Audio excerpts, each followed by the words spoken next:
welcome everyone, and welcome to the second Decoso meeting of this series with the tentative title Optimum Earth, Experimentation in Soviet Cybernetics, with a talk by Diana Kurkovsky West, and she has updated the title, which I am happy to announce, which is Cyber Sovietica, Case Studies in Big Data Socialism, and she will present about 3 episodes from her book, her current book project. We are very happy that you accepted our invitation, and thank you also to Nikolay Erofeev, who will be respondent today. And only 2 weeks ago, he arrived at the University Basel as a postdoctoral fellow. And we are very glad that you so spontaneously agreed. And then at the same time that also your research seemed to particularly speak well to each other. So that's, we're very happy about that. Now I would like to hand over to Doreen Mende. She's the head of the research project Decolonizing Socialism, Entangled Internationalism. And Doreen, it would be amazing if you could say a few words, maybe also about yourself and the framework in which our project is allowing us to do research. Thank you so much, Leah. And good afternoon, good morning, Diana and Nikolay, and everyone who has been joining for this Decoso Meeting 2, which is a format that we've developed in the framework of Decolonizing Socialism and Entangled Internationalism. It is a para-academic research project that we are currently realizing since 2019-20 at the Haute École d'Art et Design in Geneva, the Art School of Geneva, at the Institut de Recherche en Art and Design. After I submitted a dossier for the Fonds National de Suisse, the Science Foundation of Switzerland, that granted the realization of Decolonizing Socialism and Entangled Internationalism. It consists of various case studies or also research studies that are focusing specifically on elaborating and kind of widen the space between the macro politics of socialism as a political project of the 20th century and the micropolitics of artistic strategies and practices that are able or that are resonating within geopolitical horizon of internationalism. So internationalism itself also we can always understand as attached to a project of kind of a world formatting or world making socialism. And as we know, the 20th century, which is also called the short century, in the understanding of this political turbulences of the 20th century, idea of socialism has been kind of formatted itself as a kind of a force, as a strategy, as a political project to oppose or to challenge or to provoke capitalistic logic of modernity, we could say, in terms of extraction, technology, etc., and knowledge production that is so formatively attached in the 20th century to the notion of capital and of value system, of value-making systems. So by looking into the question of socialism, it's also attached to an attempt to look into a different history of world-making in the 20th century that has found its alliances also in decolonizing processes, specifically after the post-war condition of 45.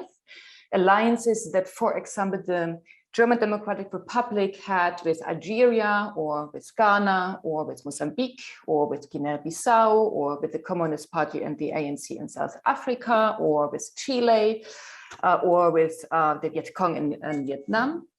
And we would like to look into these kind of geopolitical alliances from a contemporary perspective to understand what are the resonances of those geopolitical alliances that have been attached to a world communist revolution in the ideal kind of sense, yet always under pressure of the binarism between socialism, communism, or macro politics and micropolitics. So when we speak of decolonizing socialism, it is to look into these problematics, the tensions, the struggles, and also the limits of socialism in its macro political kind of formations. And we know there are many problems.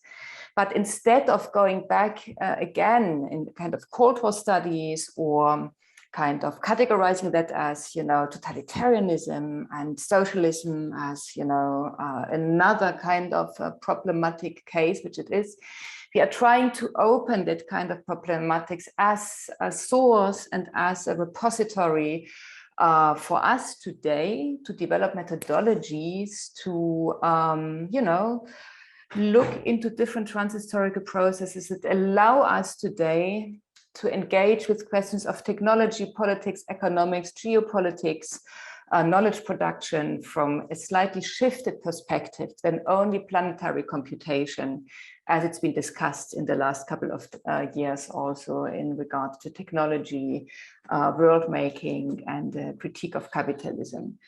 So it's pretty vast and overwhelming. So a lot of research needs to be done, and Diana's research is very important in regard to looking, and I thank very much Leah for bringing Diana into the conversation. We're looking into questions of cybernetics that have a totally different horizon of its kind of genesis. That is much more attached to questions of statecrafting, of technology as an emancipatory potency. But there are also other case studies in the project, and we have initiated the Decoso Meeting as a space to think in public, to invite people like Diana and also Nikolay to be in conversation with us, because it only can be a collective process to engage in these questions, and to create a community, but also to use, the technology that we have at hand in a critical way as far as possible, to understanding its mechanics, maybe with a different kind of set of references. And this contributes to an ongoing process of deepening and crystallizing and particularizing and developing methodologies that we have to develop to broaden the idea of what decolonizing socialism could mean in this context, which is not so easy and still needs to be developed. And voila, thank you for opening the session, Leah, and looking forward very much to Diana's offering and presentation, responses by Nikolay, and also of responses from the public that's joined today, consisting of students, former students, research affiliates, and friends and colleagues. Thank you so much. Thank you, Doreen, for the introduction. And I have the pleasure now to present our speakers and guests. Diana Kurkovsky West, she was actually the first author that I encountered that studied the connection of cybernetic thinking to the production of housing and space in socialism. Maybe you'll teach me there are others, but you were among the first, so that was very inspiring. And Diana West has received her PhD from the University of Princeton, with a thesis titled Cyber-Sovietica, Planning, Design, and Cybernetics of Soviet Space from 1954 to 1986. She's presently completing a book manuscript on the theme and holds a position at Auburn University in Alabama. She was also formerly the director of the Science and Technology Studies Center at the European University at St. Petersburg. And now I would have the pleasure to present Nikolay, who will act as respondent today. Nikolay Erofeev is an architectural historian whose work focuses on the global entanglements of socialist architecture and urban planning. He's currently a postdoctoral fellow at the University of Basel, and so also my colleague here on the floor, just in the office next door. I'm very happy that you will be here in the coming year. He's continuing his research on the spatial transformations of Mongolia and other Comecon countries. Erofeev received his PhD in history from the University of Oxford, in which he discussed practices of experimental design in Soviet mass housing. Welcome again. And Diana, I would like to hand over to you for the talk. Thank you so much.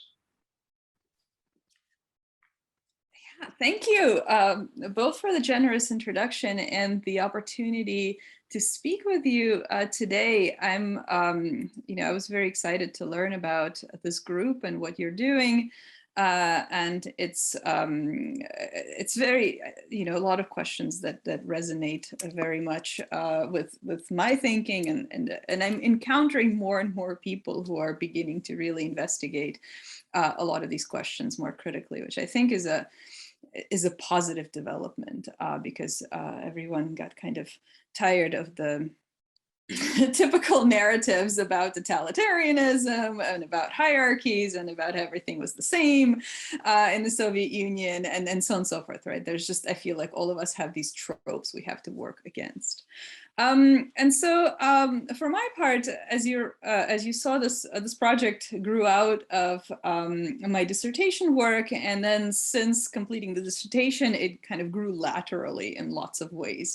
So I've expanded my case studies beyond just planning, because I became interested in some of the spillover effects that happened among various sciences. So cybernetics would be interpreted in one way among planners, and another way in designers, and then another way there would be always regional institutes who come into play and start doing their own thing.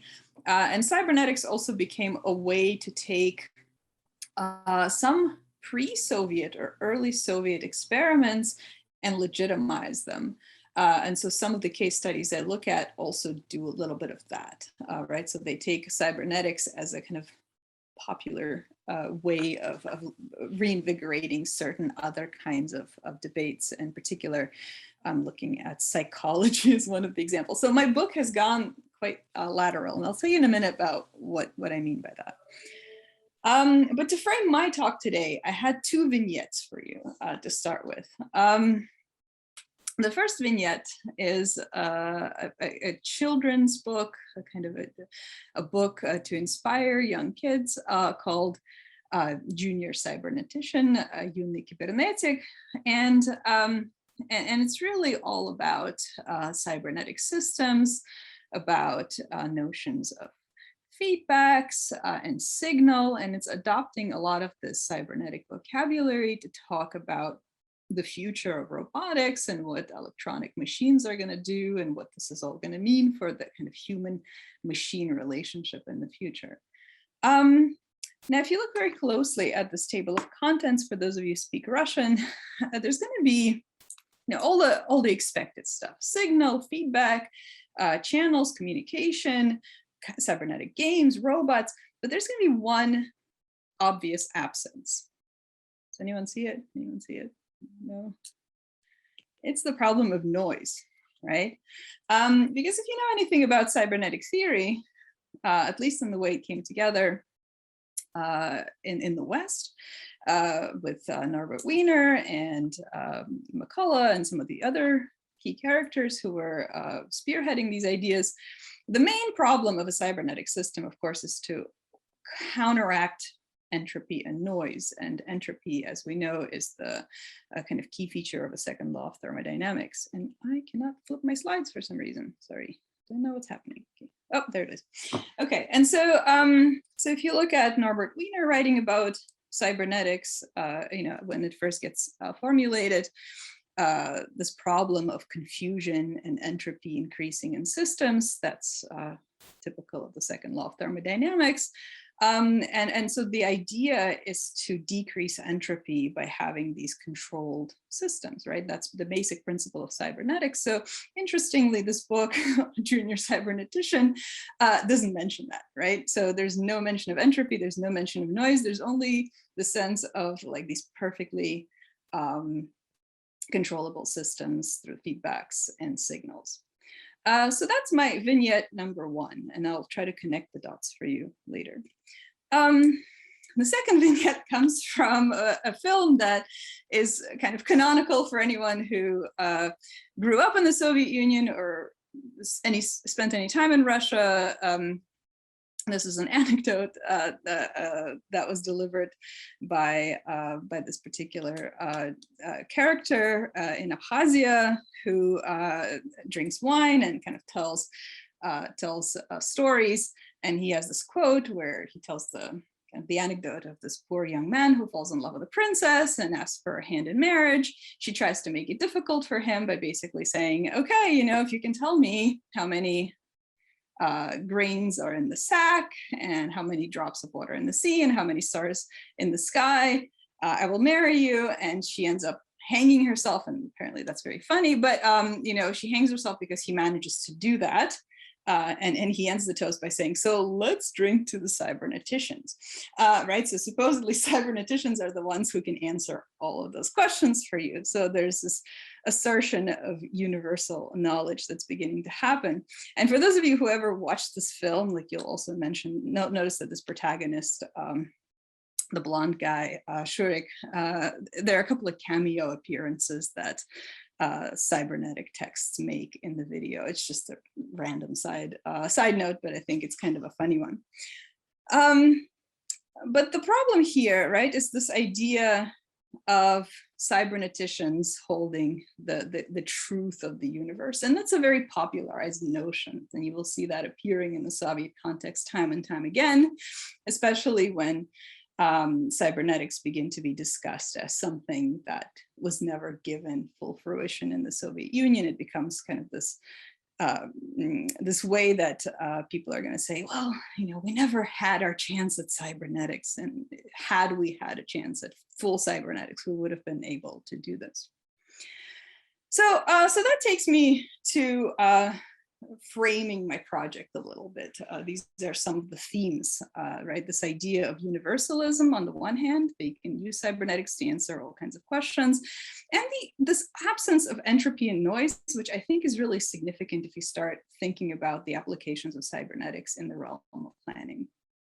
So a couple of key themes here, right? And I'm just summarizing what I'm interested in. So data and information reveal the natural order of the universe here, right? And this is what I'm calling under this big heading of socialist big data. The universe is itself algorithmic. It can be understood only in these terms. And there's a lot of negotiation that happens here between trying to figure out how to extol human agency, which is very important in socialism, right? Because you are kind of the driver of change, you're the driver of progress as a socialist human, but kind of also recognizing the algorithmic nature of the universe. So if you can unpack, if you can understand, you know, like the cybernetician in that film, if you can understand how the universe is structured in these algorithmic terms, that's very much empowering. And not everything is connected to everything else, right? And none of that should sound particularly cybernetic to you. Actually, if you start looking at a lot of universalist theories that emerged in the 19th century, a lot of them are actually going to sound a lot like this. And that's one of the arguments I do make in my book, which is that the cybernetic moment, you know, was not a unique thing. In fact, it helped legitimate some of the earlier attempts at universalism in the Russian context, universalist thinking. So my book, as it stands now, looks something like this, right? I'm looking at some of the earlier incarnations of this universalism. And of course, there's this very fascinating character by the name of Alexander Bogdanov, who had to enter the picture because he just had to. He writes a famous series of tomes called Techtology. He also writes a little bit of science fiction. He writes some political theory. He writes a lot. He is this early Soviet polymath. And he lays in the structure of a lot of the systems thinking that starts to emerge in the Soviet context, and he's read quite widely. Lenin goes after him in these vitriolic ways. He really doesn't like him for all sorts of philosophical reasons. He thinks he's too esoteric. But Bogdanov has his own following. He is also a physician. He dabbles in blood transfusions. He tries to figure out how to expand human life, how to cure diseases through blood transfusions. He's a real character. And there's a lot of research that's been recently done in bringing him back into a scholarly focus. But what I'm interested in here specifically is how he's bringing in a lot of 19th century scientific theories to lay out his technology. So Bogdanov is kind of the first entry into the project, because he also introduces some of these notions like equilibrium into the Soviet planned economics that becomes the work of a lot of the institutes in the 1920s and 30s. In regional planning in particular. And so by those two case studies, I kind of framed the cybernetic project as much wider than just the stuff that gets imported into the Soviet Union in the 50s. But then I have kind of a much more cultural exploration in part 3. And what I'd like to focus on with you today is the kind of the parts 4 and 5, right? The part 4, which deals with post-war city planning, because I think a lot of you are working specifically on urban planning, so I'd love to get your feedback on this side of things. And also my recent kind of fascination with the theory of inventive problem solving, which has to do with innovation and technology and the role of the algorithmic thinking in optimizing innovation. So I'll talk about those two case studies in particular, and then I can also mention other things. I can discuss some other things more in depth for you if you're interested.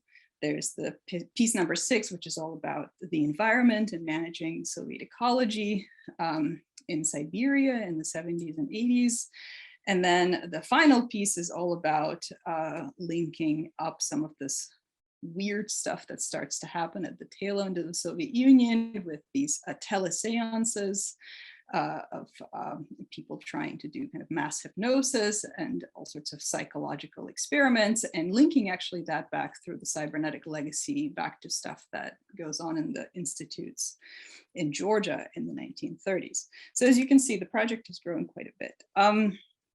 But let me do these two case studies for you fairly briefly, and then we can discuss more of it. So looking specifically at the stuff that happens with cities and city construction, some of the story gets told from this point of view of a very technocratic rhetoric that used to be the feature of scholarship on this time period. So in the 50s, Khrushchev rises to power, right? By 56, he's fully in power, and he delivers a scathing speech at the Congress of Builders, where he talks about how the Soviet Union needs to stop building all of these, fancy buildings that Stalin was known for, and instead needs to focus on providing its citizens with excellent, cheap, mass-produced housing. And so the speech gets cited all the time as the kind of the origin of this moment where the mass housing construction campaign unfolds. And roughly around the same time, the Soviet scientists and philosophers start to look seriously into this new Western field of cybernetics that they're getting translated for the first time into Russian.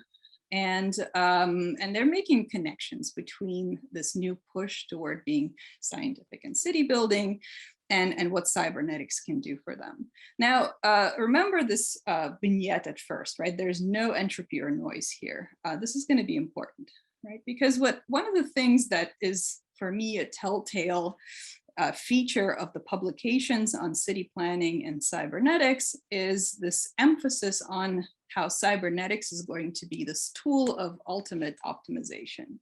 And optimization is really important here. It's kind of a heavy, clunky word, but if you start to unpack it a little bit, you have to figure out how to launch a nationwide housing construction campaign, how to figure out all of your raw materials, where they're going to be sourced from, where are they going to be delivered, what kind of transportation you're going to need to do that, what kind of factories are you going to get involved here, how are you going to use the existing infrastructure of housing construction, what are you going to do with that? Are you going to you don't have the money to erase everything that exists already. You have to take existing structures and tweak them and modify them. And so in this sense, cybernetics is often deployed here in particular as this way that this scientific challenge, which is an immense optimization challenge, can be really met and confronted.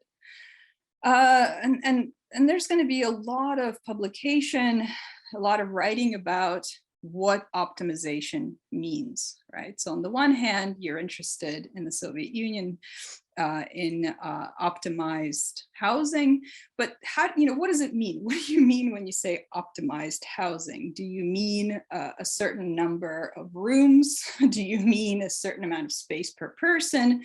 Do you mean a certain level of insulation in the buildings or furniture arrangement, right? There's so many different factors. And so one of the things that I'm very interested in is how this language of optimization actually breeds a variety of very diverse building forms, right? Because the city just becomes a kind of an open laboratory in a way.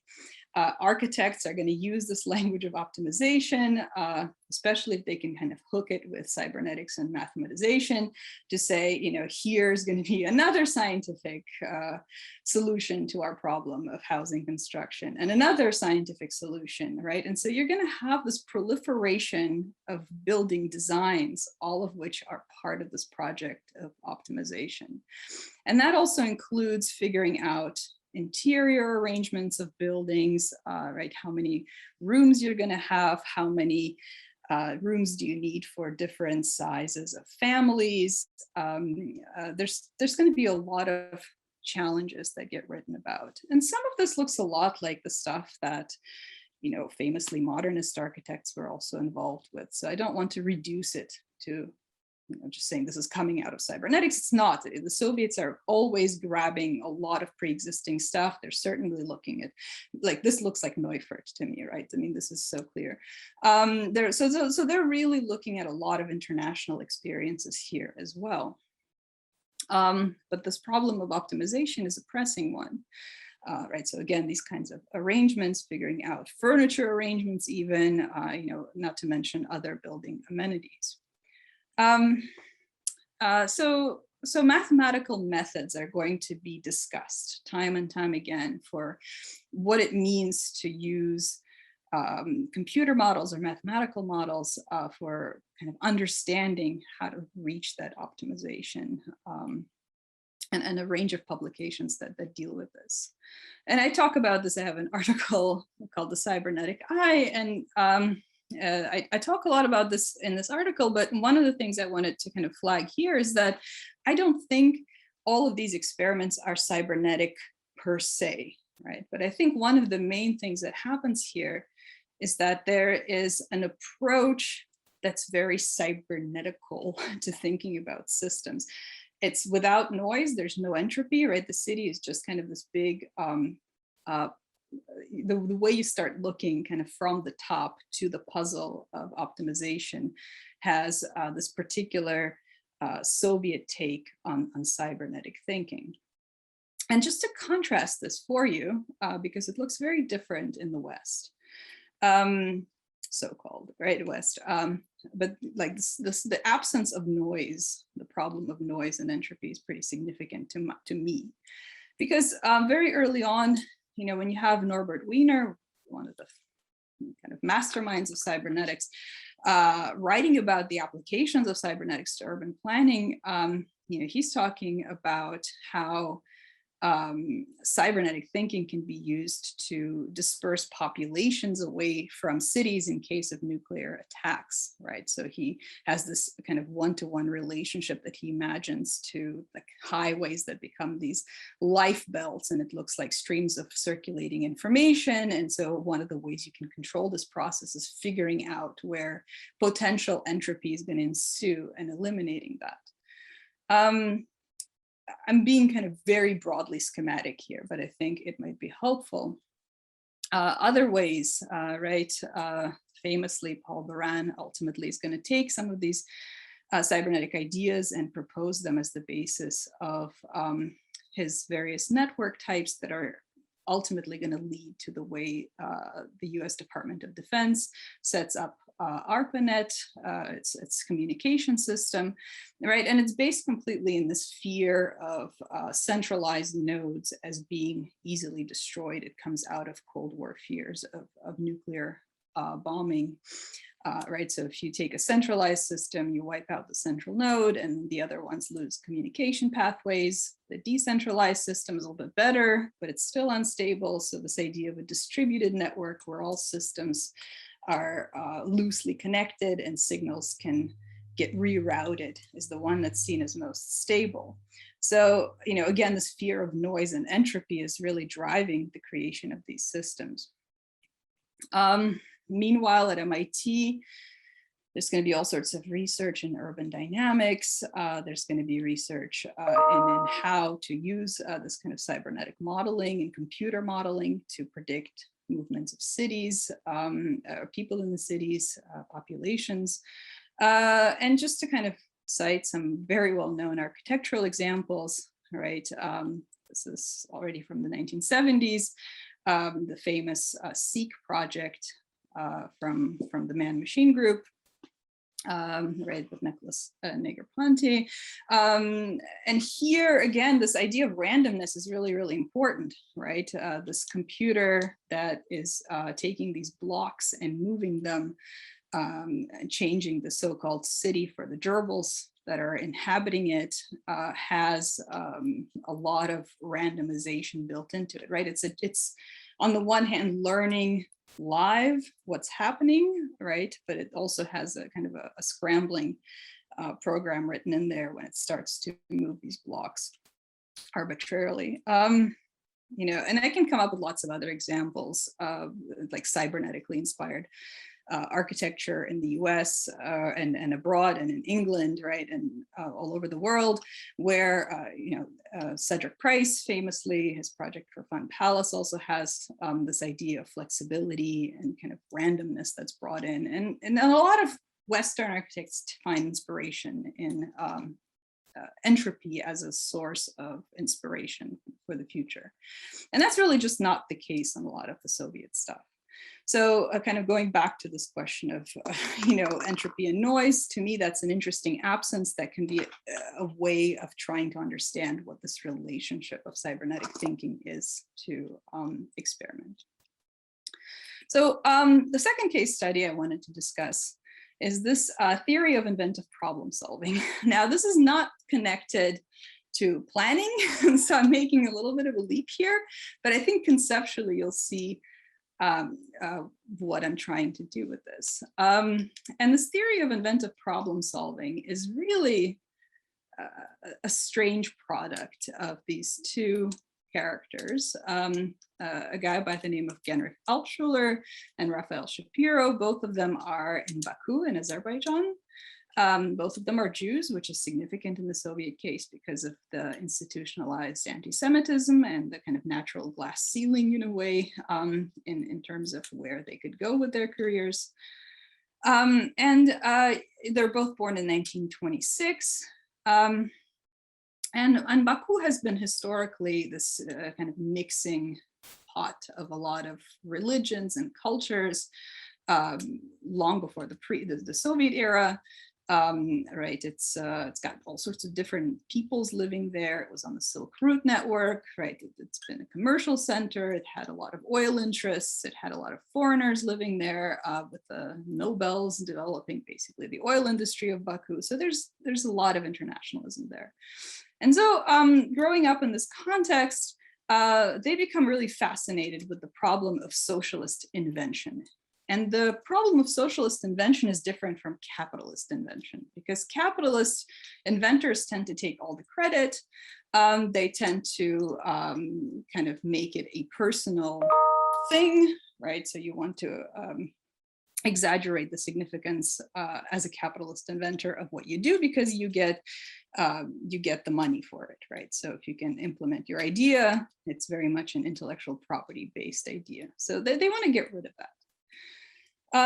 They start innovating. They start trying to apply for an authorship certificate, which is the Soviet form of patents. They do that in high school for this kind of diving device. And then after the war, they're basically a little too young to be able to enter the Second World War, but they get placed in a naval patent office on the Caspian Sea, where they get a chance to look at a lot of different technology patents, applications for patents.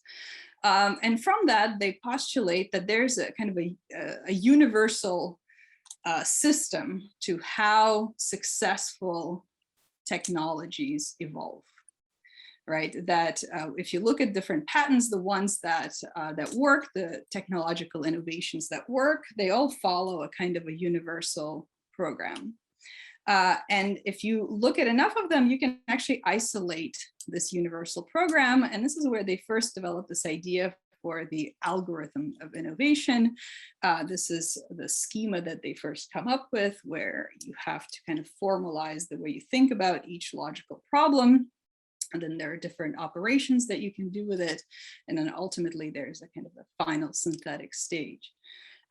So this is their first take at this. Then they get into some political trouble. Apparently one of them tells a bad joke that's politically incorrect. Somebody denounces them. They end up in the labor camps for a few years. And then when Khrushchev comes to power, they're released. So they spent like 2 years in the labor camps. And they don't give up on the idea of TRIZ. In fact, Altshuler he goes quite passionate about it, and he wants to expand it and make it the basis for new socialist technological development. And he says, so they write this book together, then ultimately Shapiro is going to kind of fall out of the picture, and Altshuler is going to be the main promoter of TRIZ. And they talk about inventions that are basically following the same pattern in different domains of technology. So no matter what you encounter in the world,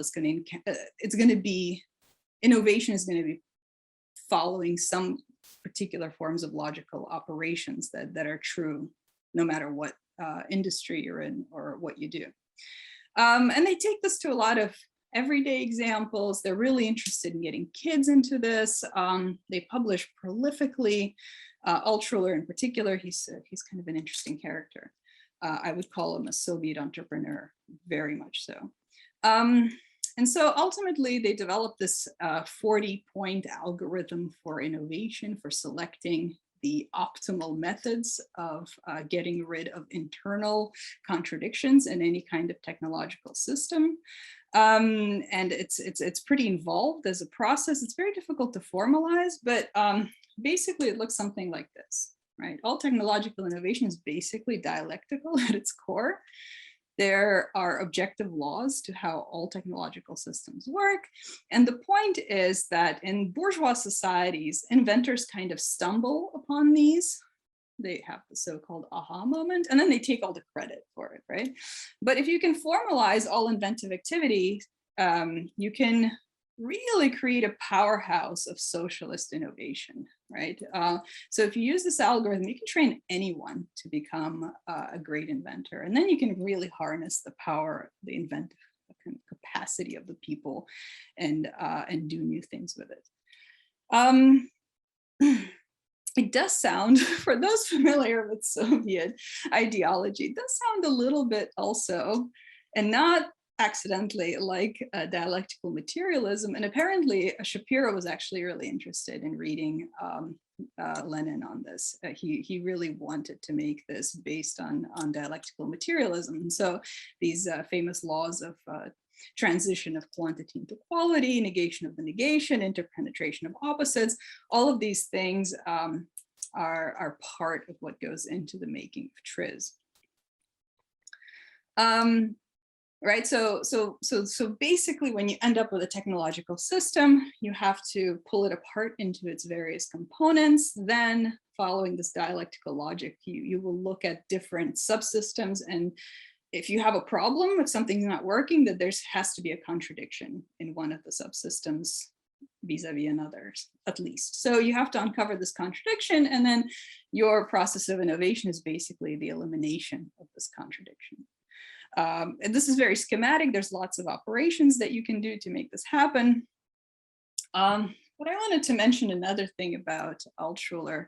He ends up writing a lot of science fiction, and this is his pen name, Altof, which he uses to write his science fiction. He sort of has to do that because after he's released from the camps, he's not formally allowed to work in any kind of Soviet organization. So he has to make a living doing something else. And in his sci-fi, you know, there's a direct connection to his inventive theories, because throughout his life, he maintains this registry of sci-fi inventions where he tries to take everything that's written in sci-fi, technologies that are discussed in various pieces of sci-fi writing, and he like sort of catalogs them into different kinds of categories. And he thinks that ultimately you can take this and synthesize them into kind of a bigger, into predicting the future. He also works on his discovery machine called the Hurotron, where we don't have this machine sitting anywhere as far as I know. But his wife talks about how he operated it. It's a kind of a punch card based system, but he believed that in the future you'll be able to take a lot of your ideas, and kind of based on these projections, you can have fully automated scientific research. So ultimately you will be able to build this discovery machine that can, you know, you just sort of program it with enough stuff, and then it was going to set up its own research questions, and it's going to run its own experiments. So that's what ultimately he wants TRIZ to become. There's a really weird afterlife of what Altshuler is doing with TRIZ. It's very popular now globally. TRIZ has gained in popularity, and it's kind of oddly mapped onto a lot of the work that global corporations are doing. So there are TRIZ workshops that you will find in Samsung and IBM and all sorts of places like that. So this is something I don't really have time to get into here, but I'm dealing with that as well in possibly a second project, because I think there's just a lot going on there. But just to summarize these two very different case studies, but I think they both speak to these two problems that I lay out for you, right? Cybernetics is a key to all universalist thinking. And here we can ask a question, you know, the chicken or the egg question, like, is cybernetics just bolstering a kind of universalist discourse that already exists in Soviet technoscience? Are they cross-pollinating each other? How does that work, right? I'd love to hear your thoughts about that. And then also this problem of cybernetics without entropy, which makes it a very different kind of animal. So I'm going to stop talking here, because I'd like to hear what Nikolay has to say about all of this. So thank you. Thank you so much, Diana, for giving us this this arc, basically, of Soviet cybernetic operations and systems. And there are so many themes that are coming up that are you brought up that would be interesting to dive deeper into. But I will give the word first to Nikolay to respond to your talk. Thank you so much. Thank you, Diana. That's a fascinating talk. Super interesting, and there's lots of themes. So I would try to be concise, just to maybe mention several important questions or set of questions here. And of course, first of all, I would like to pick on this concept you mentioned on universalism and this universal knowledge. Yes, and that's what you see in literature on planning, on socialist urbanism and architecture quite a lot. it was often discussed as this complexly in Russian character of socialist planning, which makes it specific. So and distinct to capitalist ambition, to planning. So in this complex vision, the architecture was seen as one of many disciplines to plan and develop territories. Yes, so it's not a liberal art anymore, but with the scientific rhetorics and the rhetorics of cybernetic, it becomes interlinked with planning, with scientific predictions, yes, also with planning of construction industry, and it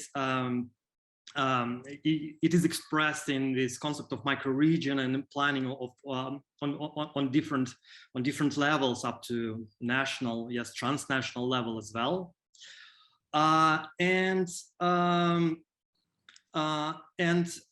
This, I think, this notion of comprehensiveness was noted not only on this technical level, but also in cultural studies. So this socialist urbanism was comprehensive, not only because of the material space, but also this totalizing political ideological project of social transformation, yes, on the creation of new society. So this was in part discussed by Boris Groys in this book Gesamtkunstwerk Stalin, yes, about this also the notion of all the arts making this comprehensive new system, civilization, yes. And I think it's interesting to think of this as in part this high modernist planning thinking, yes, about space and about people, and thinking in terms of coloniality as well, because these schemes they offered housing on a national scale, not only in big cities, yes, but also they were used to colonize territories. And cybernetics here was a very important method of making it work in a spaces where you don't have research institute specialists and so on. So to make this long distance development possible. So I think it may be just an interesting question to see how it links with this theme of the seminar, which is decolonizing, yes, socialism. So whether it's a peculiarity of high modernist planning of colonial type of development.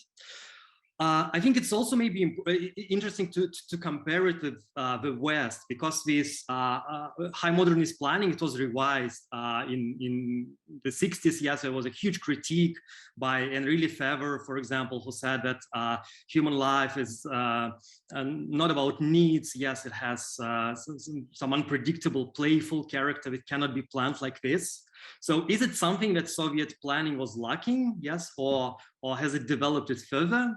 So what was this this late development in this type of approach, in this universalist type of approach that everything can be planned and so on, and there are lots of opinions in the literature. So sometimes Soviet planning is accused to be devoid of soul, yes, and of only only being based on this functional approach, yes. But also I think it's interesting what you said about noise in terms of the socialist command economy.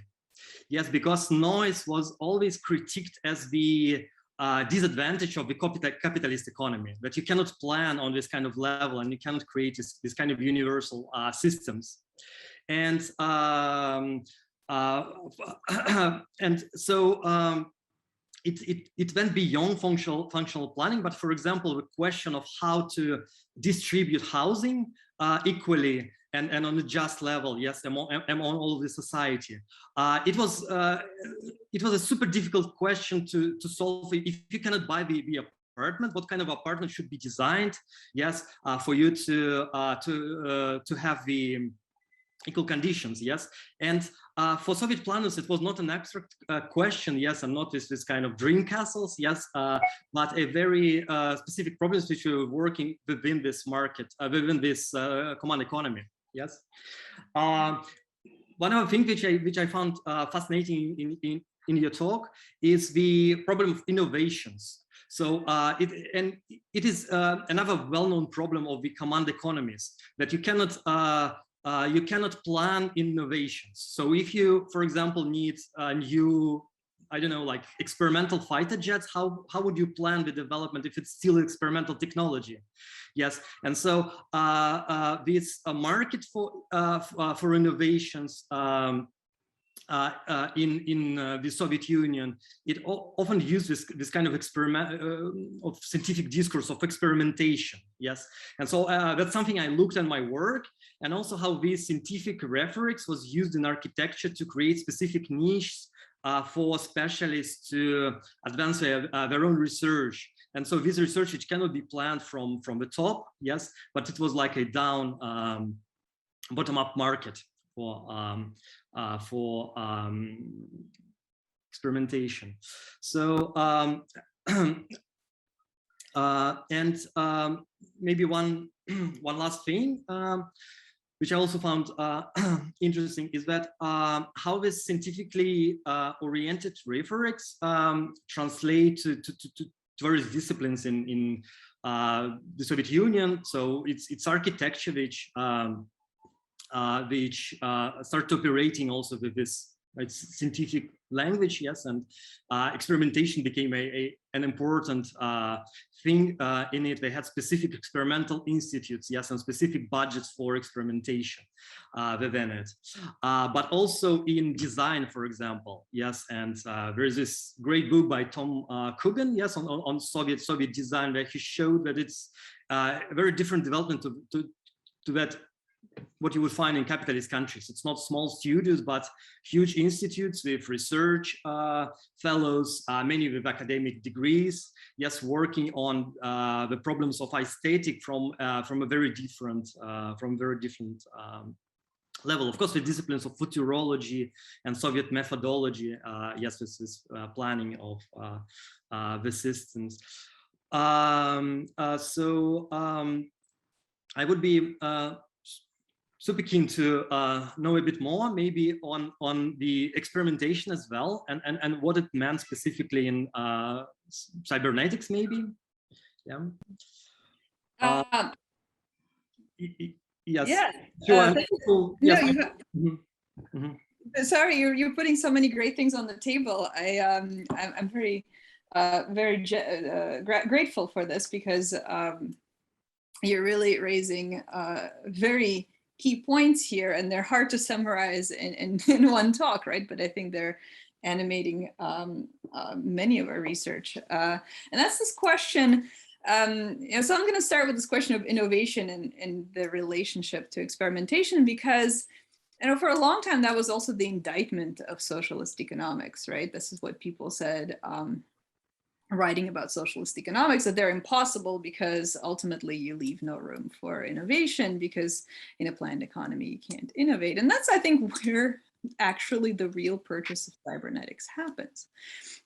Because one of the things that I think the universalism sort of remains a feature of a lot of Soviet thinking in terms of planning, in terms of housing, but one of the key things that starts to emerge in the 70s and towards the later period in the Soviet Union is this recognition of needing to maintain a certain amount of dynamism in your plans.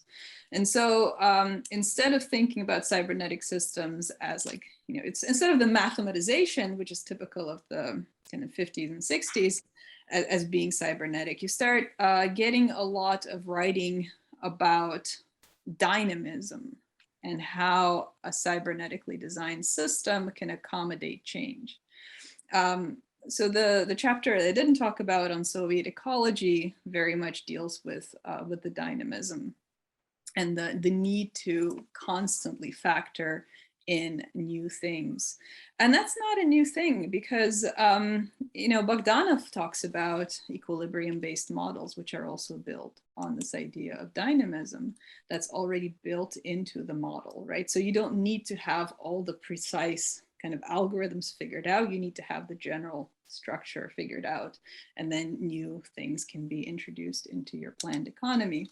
So that's really, you know, speaking of decolonization, it's really decentering this idea of a socialist economy as this rigid thing, because even very early on, people like Bogdanov were imagining a dynamic model. And the way, for example, in Bogdanov complexes appear, right, this complex planning is precisely as a means of keeping like this broader equilibrium in check. So you have to have an equilibrium based system, not a rigid system.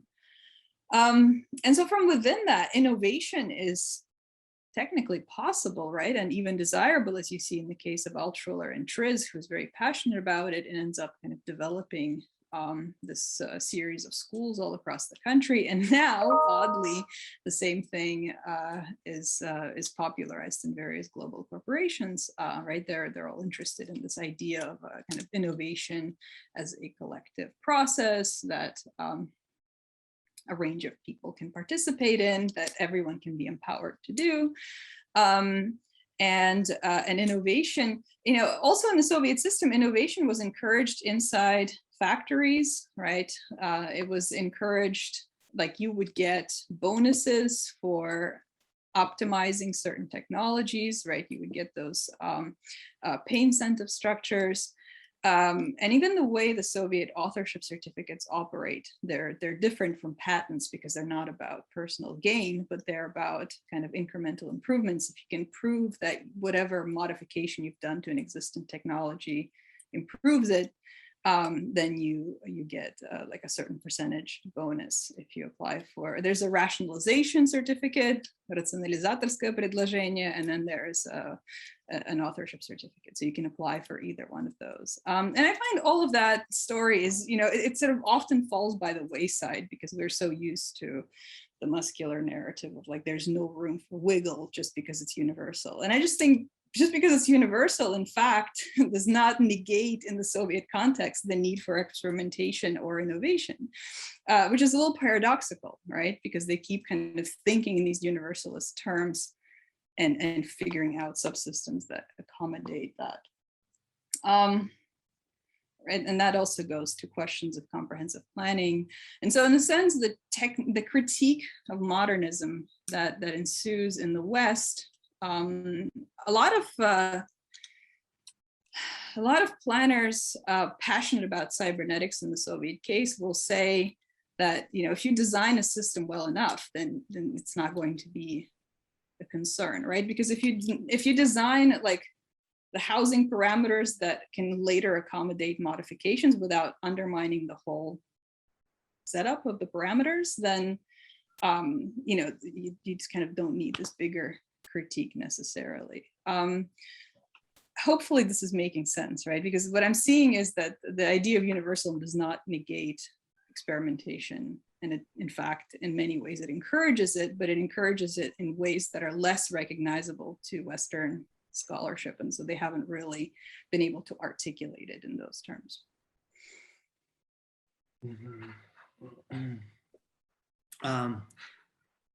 What I also find interesting is that in late Soviet time, it becomes a type of official discourse with scientifically oriented research. As you mentioned, it helped legitimizing some avant-garde experiments. Yes, and it became a discourse with many actors used for their own means. Yes, we can align with the official goals, yes, of the party, or cannot sometimes, yes. And both of these experiments and scientific justifications of the projects, I think they could be seen as niches which provide some kind of freedom, yes, and maybe this concept of ненаходимость of your check could be also useful here, yes. this alternative type of freedom, yes, which resembles official forms, but actually constitutes something very different. Yeah, and in that sense, cybernetics certainly becomes also used as a form of political critique, right? And in very peculiar ways too, because it starts to be deployed as like the universalism, to me, to my mind, and maybe you disagree, and I'd love to kind of hear your thoughts about it. But to my mind, the universalism doesn't actually disappear, but it becomes misplaced. So my favorite quote from one of my respondents at one point when I interviewed someone about their institute, she said, "Cybernetics. Oh, they promised us cybernetics, but they never gave us cybernetics." And so I had to unpack that a lot. There's who's the they, right? What's this promise of cybernetics, and how do you not deliver on that promise? And I think that's a very typical argument that's made in the later eras of the Soviet Union. I think Slava Gerovich talks about it a little bit in his book as well. That cybernetics begins to be rhetorically deployed as this kind of like, we had the tools for solving all of these complex urban problems, but then, you know, these bureaucrats and state officials, they just didn't get it, right? So they couldn't let us do it. And I encountered that a lot in Russia as well when I was giving some of these papers in Russia, and I would often get planners, city planners who were there in the Soviet times, you know, come and listen in on my talk. And inevitably there would be somebody who raised their hand and kind of went off on this long discussion about how they had planned everything, but no, they really calculated everything, right? They had it, but it just didn't end up on the right desk. And then that's it, right? The whole thing collapsed. So I think the universalism kind of gets paired in interesting ways with that ideology and instrumentalized to bolster the cybernetic experiment and why it didn't deliver on that promise. But I think that, you know, that's like, there are so many cultural appropriations and uses here that one has to unpack while looking at this history, that it's almost dizzying, right? Because you're constantly changing optics and changing gears. So hopefully, I don't know if that answers that point or engages with some in some way. It definitely also brings up a whole new other theme of this aspect of the counterculture, cybernetics and counterculture in the Soviet Union as a political critique, while often at the same time also making the politics, I think, of planning more opaque because of its measurability, calculability. So where's the politics in it? Is that it's so ambivalent relation towards politics. I also want to give Nikolay the chance to answer to that, respond to that. But I just want to ask also the participants, and Doreen or Rada, if you have a question directly to Diana. I would like to ask, it's very compelling. Thank you so much, Diana, and also Nikolay. I have many questions.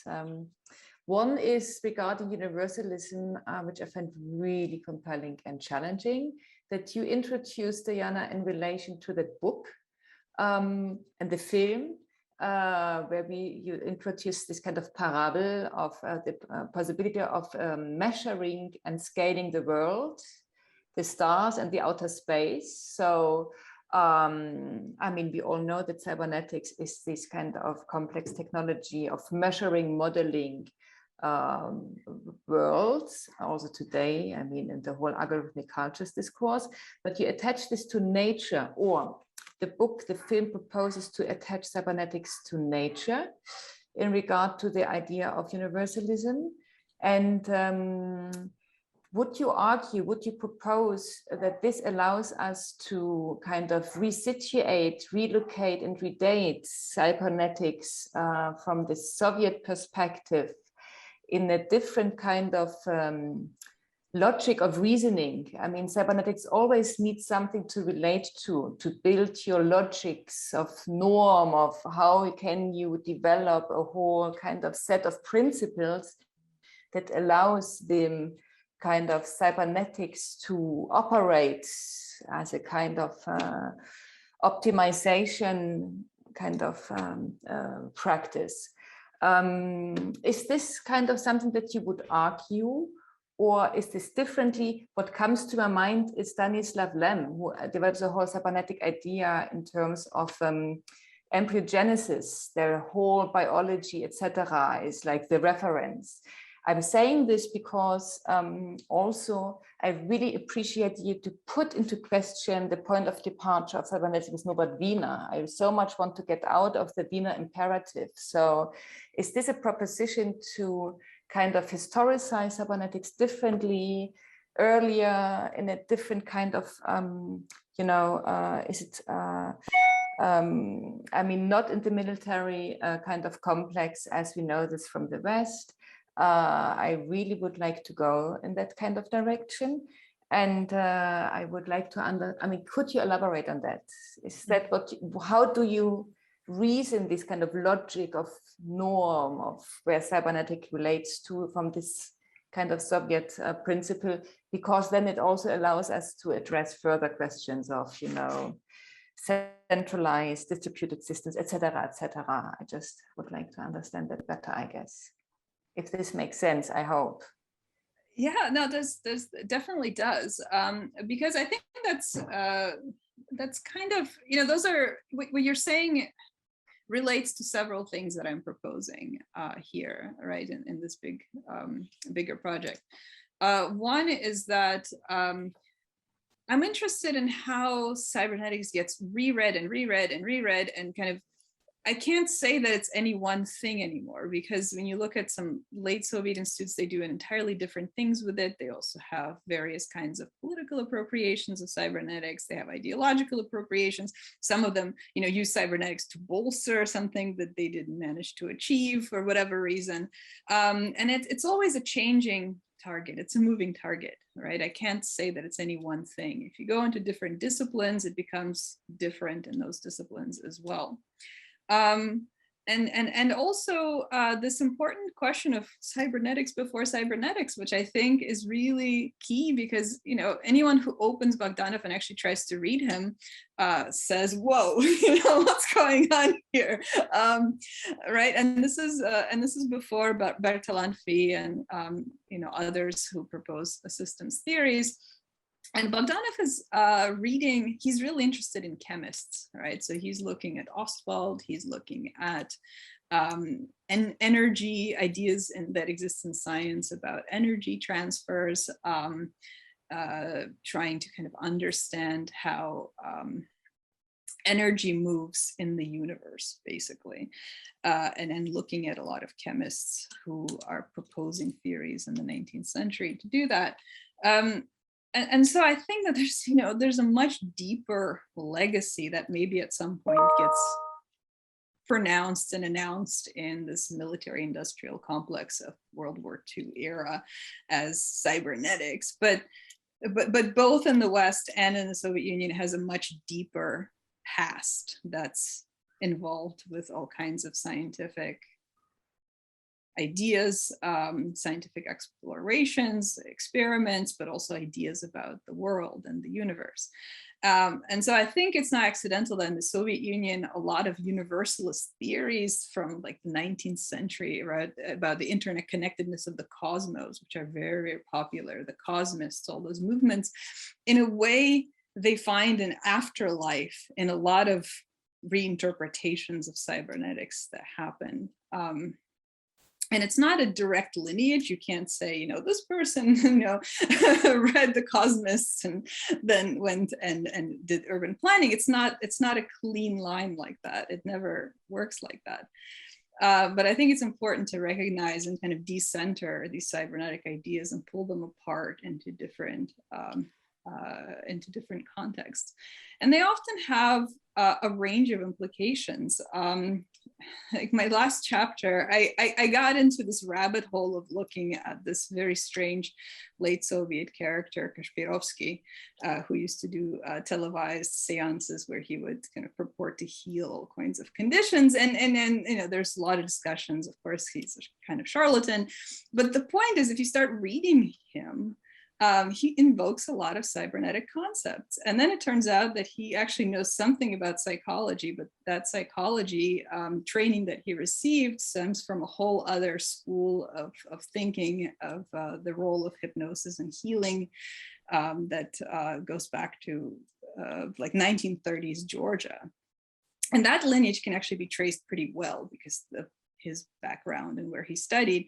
And so you can see how he takes what he trained in and then brings in cybernetic ideas that become popular at the time, and then instrumentalizes it to turn this into this kind of big public performance of televised seances for healing all kinds of human conditions, while talking about energy flows and universal patterns, and so it's like there's this constant layering and relayering that happens, right, which really complicates, I think, what we think of as cybernetics. You want to respond to it, Doreen? Okay. No, maybe you have a link to one of the televised seances. Oh my gosh, that's fascinating. Yes. He started up again recently with COVID. He started running a YouTube channel where he's doing his healing stuffs again. He's quite interesting. Please, Nikolay. No, just I thought it's interesting your take on universalism, because it's so often accused as this kind of totalitarian ideology, yes, and this vision of dynamic and flexible universalism is a presents it in a very different perspective, yes, and also this idea that this socialist way of development, yes, and with socialist promises of apartments, for example, can be adaptable to all possible kind of conditions, yes, so it can be delivered in all the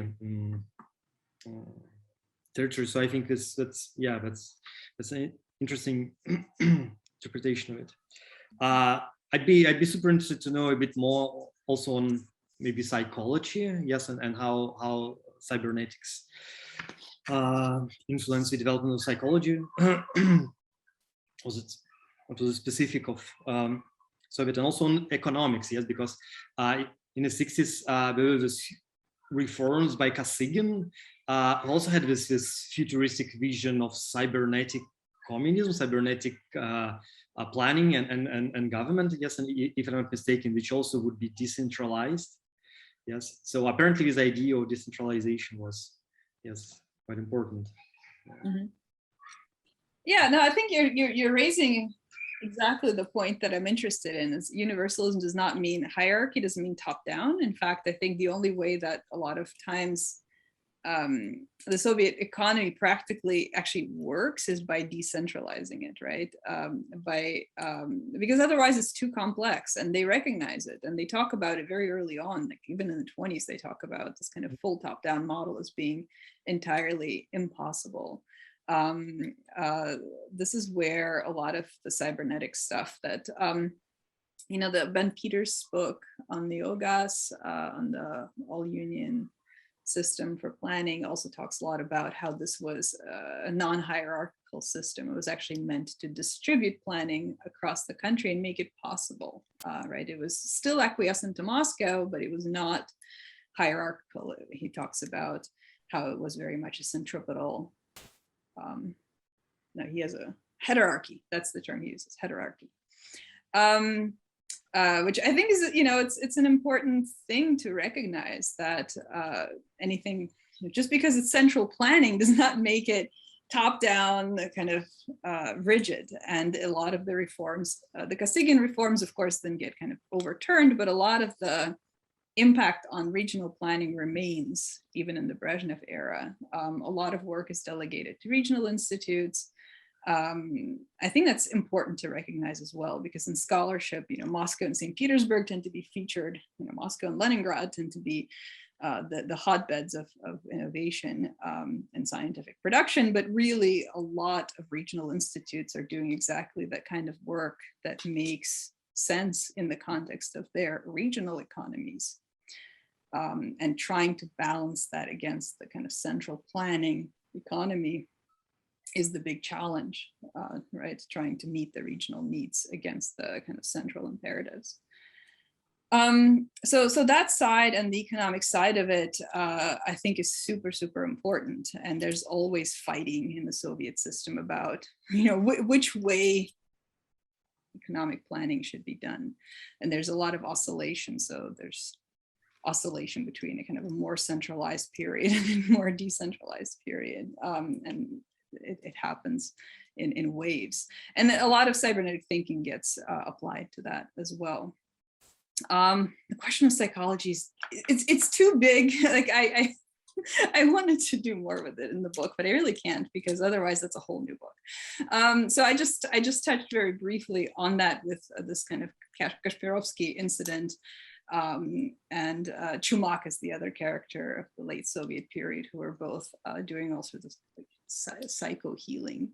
So I don't purport to be a major specialist on psychology and cybernetics. That said, however, even for Wiener, right, there's a discussion of Pavlov, and he's interested in how kind of these behavioral feedbacks begin to occur. And so, I would argue, from what I understand, and I'm not a huge expert on this, right, but from what I understand, there's a much deeper lineage there as well, in terms of how psychological experiments frame this idea of feedbacks and signals, and the way they're cognitively processed. And then in the Soviet context, there's kind of variation of what emerges from that. It's just a big topic. I'm not sure I can comment on that in depth right now.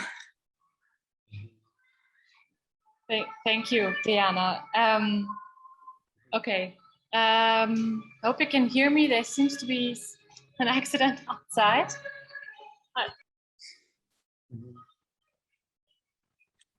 Sorry, that's the daily business here, because the fire station is next to the office.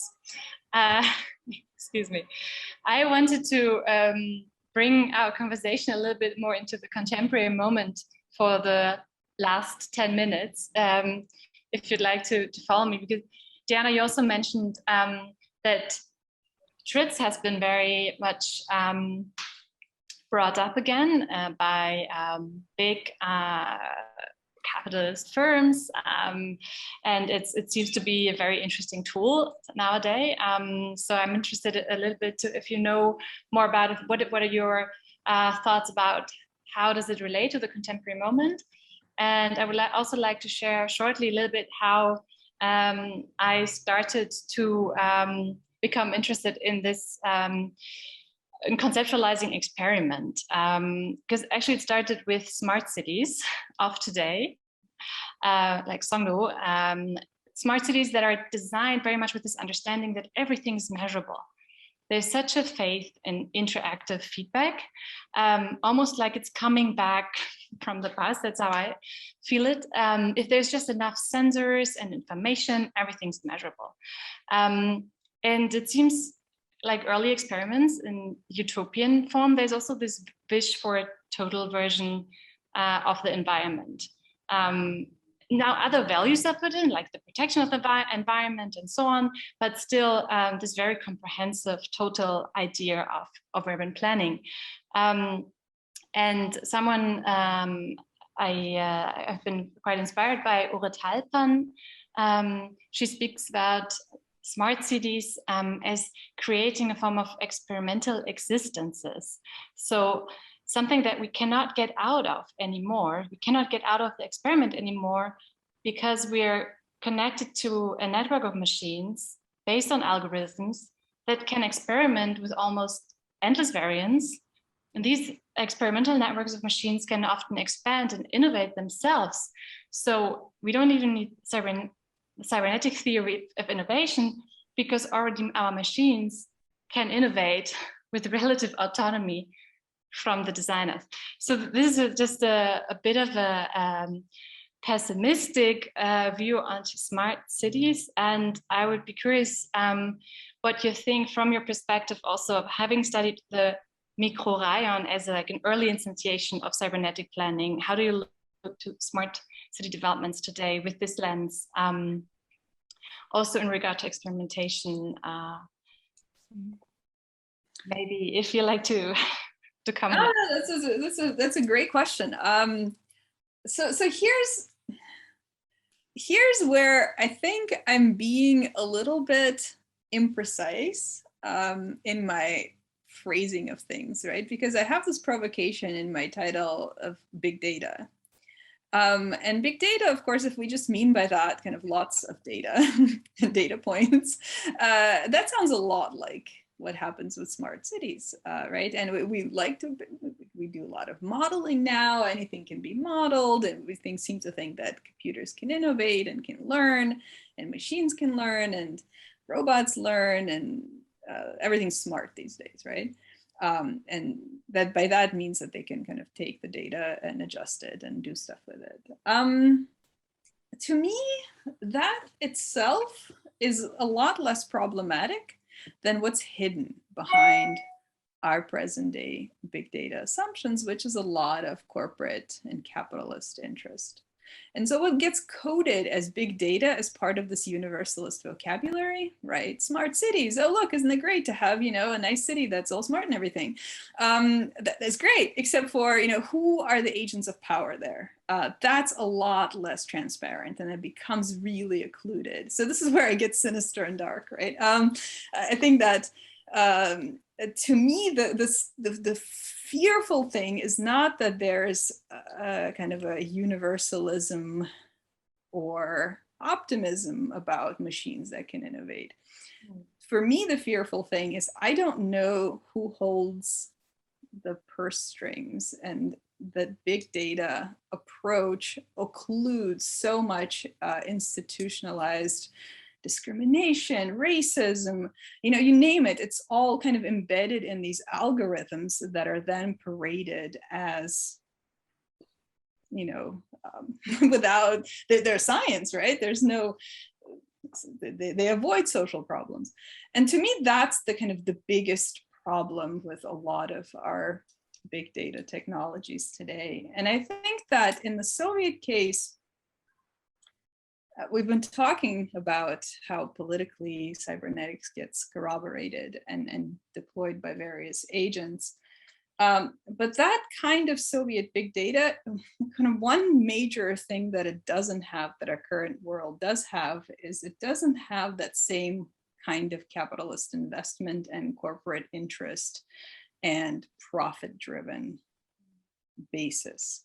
So in a way, right, we're so used to hating on the Soviet case, but I'd like to almost flip that, right? And to answer some of the things that Doreen was saying in the beginning, right, this question of where the socialist project stands vis-a-vis the hegemony of the capitalist projects now, because you know, maybe this is the time to massage out what's behind this universalist and big data premise, and maybe turn the tables as a thought experiment, you know, change the positions and see what happens, because I think we will discover some things we really don't like about the world today. So that's kind of my big strokes answer to this question of smart cities, right? I'm not so worried about the fact that they exist. I'm much more worried about who holds the power and the algorithm. Data is more valuable now than just about anything in the world, right? I mean, data is proprietary, data has monetary value, data is everything, right? You want to hold the purse strings to global power, you have data. So that's what kind of concerns me. Thank you. Maybe also to open this up and also as a form of closing round, I'd also be curious, Nikolay, Doreen, and Rada, if you would like to take up on this, what's your perspective on this? Maybe just a little comment also on universalism and the way just I think very important things, yes, been said about. But I think it's also there are ways to think of it in this decolonial terms. Because in my experience, for example, I was looking at this universalist planning in Mongolia, yes, and you can see it as a as planners from the center arriving and instilling their own standards, colonial standards and technologies, but also it created this kind of a universal language, some kind of lingua franca for engineers and for all the specialists who work locally, which allowed them to communicate also in this decentralized way with other regions. So, for example, they're making new type designs adapted for a specific type of soil, and these type designs, since they had the same standards, they could be used elsewhere, not necessarily like in the center in Moscow, but in other regions. Yes, and this also allowed this local actors to contribute to this comprehensive system, yes, with their own inventions and design. So I think it's also possible to think of it as this kind of common terms of global socialism, yes, or this alternative globalization of the Soviet standards, yes, and town planning, for example. Mm-hmm. Yeah, and maybe its legacy in the contemporary moment. Thank you, Nikolay. Thank you, Diana, and Doreen, and Rada, and all those who are listening. Thank you for the comment, Sarah. We are running out of time. Thank you for having joined, and we wish you, well, for some a good day, for some others a good evening. I will join an apéro now too. I need one right now. Call off the day. Thank you so much.